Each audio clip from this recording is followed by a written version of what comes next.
Hello friends, எல்லோரும் எப்படி இருக்கீங்க? நல்லா இருக்கீங்களா? சாப்பிட்டீங்களா? இன்றைக்கி நம்ம என்ன வீடியோவில் பார்க்க போகிறோன்னா, நான் மதுரை தெப்பக்குளம் போயிருந்தோம். அதில் ஒரு பாதி வீடியோ ஃபஸ்ட்டே போட்டேன். மீதி போட டைம் கிடைக்கல, அதான் இப்போ போட்டேன் ஃப்ரெண்ட்ஸ். அன்றைக்கி ஃபுல்லாக ஸ்நாக்ஸாக தான் வாங்கி சாப்பிட்டுட்டு இருந்தோம். பார்க்குறதெல்லாம் விடாமல் ஒன்று ஒன்றா வாங்கி டேஸ்ட் பார்ப்போம் அப்படின்னு சொல்லிட்டு. ஐஸ்கிரீம் நைட் நேரம் ஐஸ்கிரீம் சேராது. இருந்தாலும் பாப்பா வாங்கினா அவட்ட ஒரு வாய் நமக்கு தான் சும்மா இருக்காது, எப்படியாவது சாப்பிடுமே, ஆசை வந்துடுமே சரின்னு சொல்லிட்டு பாப்பாட்ட ஒரு வாய் டேஸ்ட் பார்த்துட்டு கொடுத்துட்டேன். அடுத்து அங்கே பார்க்க ரொம்ப கலர்ஃபுல்லாக இருந்தது. அதெல்லாம் மாங்காய், பட்டாணி, கேரட்டு, வெங்காயம், லெமனு எல்லாம் போட்டு வெங்காயம் செம்மையாக இருந்துச்சா, தக்காளிலாம் போட்டு சரி ஒன்று வாங்குவோம் எப்படி இருக்குதுன்னு பார்க்கலான்னு சொல்லிட்டு அவர்கிட்ட ஒரு வீடியோ எடுத்துகிட்டு அந்த அண்ணன்ட்ட கேட்டேன், அண்ணன் ஒரு வீடியோ எடுத்துக்குவானேன்னு. எடுத்துக்கோப்பா, ஆனால் இப்போ வரவங்க எல்லாருமே யூடியூப்புக்கு தான்ப்பா எடுக்கிறாங்க, நானே அதுக்கு தான் எடுக்கிறேன்னு அவருக்கு தெரியல அப்படின்னு சொல்லிவிட்டு அவர்கிட்ட வாங்கிட்டு ஒரு வாய் தான் சாப்பிட்டேன். ஐயோ அப்பா, ஒரே மஞ்சத்தூள் வாடை பயங்கரம். எனக்கு வேண்டாப்பா, நீங்களே சாப்பிடுங்க அப்படின்னு சொல்லிவிட்டு அவங்கள்ட்ட கொடுத்தாச்சு. அப்புறம் அவங்க 2 பேரும் முக்கிய வேறு வழி இல்லாமல் கஷ்டப்பட்டு சாப்பிட்டாங்க. பாப்பாவுக்கு அந்த பக்கம் தனியாக வேறு ஸ்நாக்ஸும் காலிஃப்ளவரும் ஏதோ சாப்பிட்டான்னு நினைக்கிறேன் பாப்பா. அவங்க அந்த மீனை பார்த்துக்கிட்டு அந்த மீன்களை வேடிக்கை பார்த்துட்டு காலிஃப்ளவர் ஐஸ்கிரீமும் அவள் பாடு சாப்பிட்டுட்டு இருந்தா. நாங்கள் எங்கே சாப்பிட முடியாமல் கஷ்டப்பட்டு சாப்பிட்டுட்டு இருந்தோம். நாங்கள் எங்கே போனாலும் அந்த தாத்தா எங்களை விடாமல் வந்துக்கிட்டே தான் இருந்தார். அடுத்த கடை என்னன்னு சொல்லிட்டு போகலான்னு பார்த்தா பருப்பு போலி, தேங்காய் போலி விற்றாங்க. எனக்கு எப்போவுமே தேங்காய் போலி பிடிக்காது, என்னமோ நெஞ்ச கறிக்கிற மாதிரியே தோணும் ஃபீலிங்கு. அதனால பருப்பு போலி தான் சுட சுட கொடுத்தாங்க. 2 வாங்கி ஆள் கொஞ்சம் டேஸ்ட் பண்ணி பார்த்தோம், நல்லா இருந்துச்சு. சுட சுட பயங்கர சூடாக நல்லா கொடுத்துருந்தாங்க. சரின்னு சாப்பிட்டுட்டு அப்படியே போயிட்டே இருந்தோம். தாத்தா விடவே இல்லை, தாத்தா கூடயே தான் வந்துக்கிட்டே இருந்தாரா. சரி பாப்பா, இந்த தாத்தாவுக்காவது ஏதாவது ஒன்று வாங்கி விடவே மாட்டார், என்ன வேணும் அப்படின்னு சொல்லி பாரு அப்படின்ட்டு ஒன்று ஒன்றா பார்த்து. ஆனால் வேறு ரேட்டு தாத்தா பாவமே நம்ம நினச்சி வாங்குகிறோம் ஃப்ரெண்ட்ஸ். ஆனால் அவர் ரேட்டு குறைக்கவே இல்லை. எல்லாமே 10 ரூபா, 20 ரூபா ஜாமான் எல்லாம் 50 ரூபா, 40 ரூபா அப்படி தான் ரேட்டு கூட தான் வச்சுருக்காரு. சரி வேறு என்ன செய்ய, நாங்களும் பாவமே அப்படின்னு சொல்லிட்டு வாங்கலான்னு சொல்லிட்டு அவர்கிட்ட வாங்கலான்னு சொல்லிட்டு முடிவு பண்ணி பபுள்ஸ் வாங்கினா பாப்பா. பாருங்கள், நாங்கள் 6 மணிக்கு வந்தோம், அப்போவும் கூட்டமாக தான் இருந்துச்சு. 8:30 9 மணி இருக்கும். இந்தாங்க கோயில் இருக்குது பாருங்கள் ஃப்ரெண்ட்ஸ். வர வழியில் கோயில் இருந்துச்சு, சரி அப்படியே கோயில் எடுக்கலான்ட்டு இங்கே பாருங்கள் பபுள்ஸ் வாங்கினோம். அடுத்து அதை வச்சு அவள் தான் விளாண்டானா, நானும் சின்ன பிள்ளை மாதிரி பாருங்கள் விளாண்டுட்டு வீடியோ எடுத்துகிட்டு அந்த கோயிலையும் பார்த்து நைட்டு 8:30 9 மணி இருக்கும். எப்படி இருக்குது பாருங்கள், கூட்டம் குறையவே இல்லை. இடம் பார்க்குறதுக்கு ரொம்ப அழகாக இருந்தது.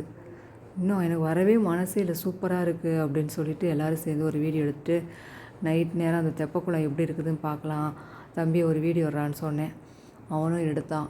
அழகாக இருந்துச்சு, எனக்கு ரொம்ப பிடிச்சிருந்துச்சி. அடுத்த தடவை போனால் மதுரைக்கு தெப்பக்குளம் போகணும் அப்படின்னு பிளான் பண்ணி வச்சுருக்கேன். ஏன்னா ரொம்ப நல்லா இருந்துச்சு. நமக்கும் கொஞ்சம் மைண்ட் ரிலாக்ஸேஷன் வேணும் அப்படின்னா சாயந்தரமாக போயிட்டு அப்படியே டைமும் அப்படியே போயிட்டே இருக்கும். நமக்கு ஜாலியாக வேடிக்கை பார்த்து வேணுங்கிறத வாங்கி சாப்பிட்டுட்டு ஜாலியாக பேசிட்டு வரலாம். அதுக்கப்புறம் நாங்கள் எப்போ மதுரை போனாலும் இடியாப்பம் வாங்காமல் வரவே மாட்டோம். அது ராகி இடியாப்பம், அந்த கடையில் செம்ம டேஸ்ட்டாக இருக்குது. அதுக்கப்புறம் தேங்காய் பாலும் பார்த்தீங்கன்னா வீட்டு தேங்காய் பால் மாதிரி நல்லா டேஸ்ட்டாக இருந்துச்சு. நாங்கள் எப்போவும் வாங்கி சாப்பிட்றத பார்த்து என் நாத்தனார் எப்போவும் இடியாப்பம் தான் வாங்கி சாப்பிடுவாங்க. அவங்க பார்த்தீங்கன்னா நானும் இந்த தடவை இடியாப்பம் வேணும் அப்படின்னு சொல்லிட்டு அவங்களும் பாருங்கள் இடியாப்பம் தான் சாப்பிட்றாங்க. சாப்பிட்டு ஒரு வாய் தான் வச்சாங்க. நல்லா இருக்குது, இடியாப்பமும் சாஃப்டாக நல்லா இருக்குது, தேங்காய் பாலும் நம்ம வீட்டில் அரைக்கிற தேங்காய் பால் மாதிரியே நல்லா இருக்குது, இனிமேல் புரோட்டா இடியாப்பம் நல்லா இருக்குது அப்படின்னு சொல்லிட்டு என் நாத்தனார் இடியாப்பம் தான் சாப்பிட்டாங்க. ஒரு 10 பேர் சேர்ந்து உட்காந்து நாத்தனார் பசங்க நாங்கள் எல்லோரும் சேர்ந்து ஜாலியாக கதை அடிச்சுட்டு அவங்களாம் இடியாப்பம் புரோட்டா சாப்பிட்டாங்க. நான் ஆக்சுவலாக என் ஹஸ்பண்ட் இடியாப்பம் சாப்பிடணுமேன்னு சொல்லிட்டு நானும் அவர் கூட சேர்ந்து சாப்பிட்டு பழகி எனக்கும் இப்போ இடியாப்பம் தான் ரொம்ப பிடிக்குது. ஆக்சுவலாக மதுரைனால புரோட்டா செம்மையாக இருக்கும். 4 தாளிச்சா குருமா கொடுத்துருவாங்க, செம்ம டேஸ்ட்டாக இருக்கும். அப்படியே எல்லாருமே உட்காந்து பேசிட்டு சாப்பிட்டுட்டே இருந்தோம். அடுத்த தடவை வரும்போது போவோம் அப்படின்லாம் சொல்லிட்டு பேசிட்டு தான் இருந்தோம். அடுத்து பார்த்தீங்கன்னா இடியாப்பம் மிச்சம் இருந்துச்சுன்னா வச்சுடுங்க, நாளைக்கும் வச்சு சாப்பிட்டுக்கலாம் அப்படின்னு சொல்லிட்டு இருந்தாங்க. அந்தளவுக்கு இடியாப்பம் பிடிச்சிருச்சு. எல்லாருமே டேஸ்ட் பார்த்தாங்க. நான் அடுத்த தடவை போனாங்கன்னா இடியாப்பம் வாங்கித்தாங்க, புரோட்டாவோட இடியாப்பம் உடம்புக்கும் ஹெல்த்தி தானே, புரோட்டா நல்லதில்லை அப்படின்னு சொல்லிட்டு பேசிகிட்டு இருந்தாங்க.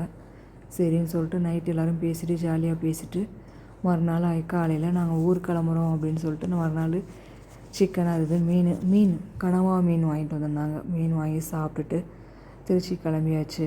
திருச்சி பார்த்தீங்கன்னா 5 மணிக்கு கிளம்புனோம். பயங்கர வெயில். சாயந்தரம் 5 மணிக்கு கிளம்புனோம். வெயில்.